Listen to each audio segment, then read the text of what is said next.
అందుకే ఒకప్పుడు నేను హెచ్ఐవి ఎయిడ్స్ మాట్లాడా. మీకు జ్ఞాపకం ఉంటుంది.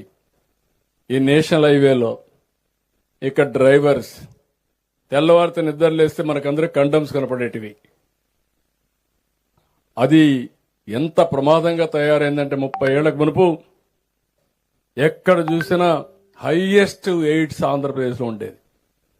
ఫస్ట్ టైం నేను మాట్లాడాను, ఆ రోజు చెప్పా మీ అందరికీ, బ్రేక్ సైలెన్స్, నిశ్శబ్దాన్ని విడనాడండి, టాక్ అబౌట్ ఎయిడ్స్, మీ పిల్లలతో కూడా చెప్పండి, లేకపోతే ఈ జాతి మిగలదని చెప్పా.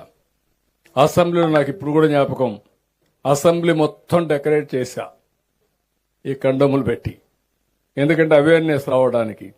ఈ రోజు నేను గర్వంగా చెప్పగలుగుతున్నా, ఆ రోజు చేసిన పని ఈ రోజు చాలా వరకు కంట్రోల్ అయింది.